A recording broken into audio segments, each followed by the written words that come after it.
ಪ್ರಜಾಬಲ ನ್ಯೂಸ್ಗೆ ಸ್ವಾಗತ. ಬಿಟಿಡಿಎ Bagalkot development authority ನೂತನ ಅಧ್ಯಕ್ಷರಾಗಿ ಪ್ರಕಾಶ್ ತಪಶೆಟ್ಟಿ ಅವರು ಆಯ್ಕೆಯಾಗಿದ್ದಾರೆ. ಈ ಹಿಂದಿನ ಮಾತುಕತೆಗಳಂತೆಯೇ ಈ ಸ್ಥಾನ ಸಿಕ್ಕಿದ್ದು ಖುಷಿಯ ಸುದ್ದಿ.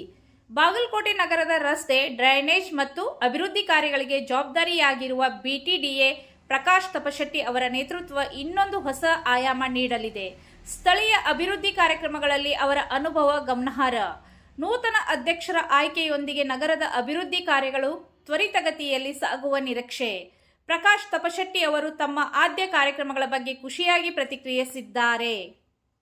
ಎರಡನೇ ಅವಧಿಗೆ ನನ್ನನ್ನು ಬಿಟಿಡಿ ಅಧ್ಯಕ್ಷ ಮಾಡಿದ್ದಕ್ಕಾಗಿ ಸರ್ಕಾರಕ್ಕೆ ಮತ್ತು ನಮ್ಮ ರಾಜ್ಯದ ಮುಖ್ಯಮಂತ್ರಿ, ಉಪಮುಖ್ಯಮಂತ್ರಿ ಹಾಗೂ ಸಂಬಂಧಿಸಿದ ಎಲ್ಲ ಸಚಿವರಿಗೂ ಸಹ ನಾನು ಅಭಿನಂದನೆ ಸಲ್ಲಿಸ್ತಾ ಇದ್ದೇನೆ. 1997-98ರಲ್ಲಿ ಮೊದಲ ಬಾರಿಗೆ ಜಯೇಶ್ ಪಟೇಲ್ರು ಮುಖ್ಯಮಂತ್ರಿ ಆದಾಗ ನಾನು ಬಿಟಿಡಿ ಅಧ್ಯಕ್ಷನಾಗಿದ್ದೆ. ಆದ್ರೆ ಕೇವಲ ನನ್ನ ಅವಧಿ ಮಾತ್ರ 13 ತಿಂಗಳು ಮಾತ್ರ ಇತ್ತು. ಈಗ ಸಿಗಬಹುದಾದಂತ ಒಂದು ನಮ್ಮ ಅವಧಿಯಪ್ಪ ಅಂತಂದ್ರೆ 2 ವರ್ಷ ಆಗಬಹುದು ಅಂತ ನನ್ನ ವಿಚಾರ.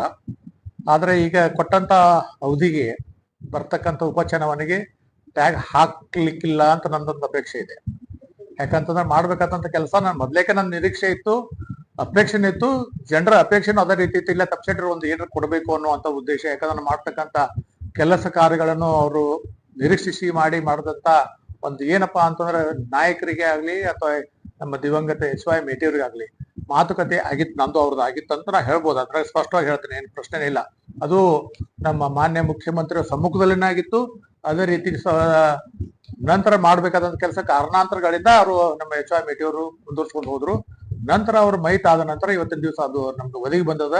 ಆ ದಿಶೆಯಲ್ಲಿ ನಮ್ಮ ಮುಖ್ಯಮಂತ್ರಿ ಆಗ್ಲಿ, ಇನ್ನಿತರ ಎಲ್ಲ ಸಂಬಂಧಿಸಿದ ನಮ್ಮ ನಾಯಕರಾಗ್ಲಿ ಅದನ್ನ ಕೊಟ್ಟಂತ ಮಾತನ್ನು ಉಳಿಸ್ಕೊಂಡ್ ಬಂದಿದ್ದಾರೆ. ಅದಕ್ಕೋಸ್ಕರ ನಾನು ನನ್ನ ಪರವಾಗಿ ನನ್ನ ಕ್ಷೇತ್ರದ ಎಲ್ಲ ಮತದಾರರ ಪರವಾಗಿ, ಬಾಂಧವರ ಪರವಾಗಿ, ಕಾರ್ಯಕರ್ತರ ಪರವಾಗಿ ಅಭಿನಂದನೆ ಸಲ್ಲಿಸ್ತಾ ಇದ್ದೀನಿ.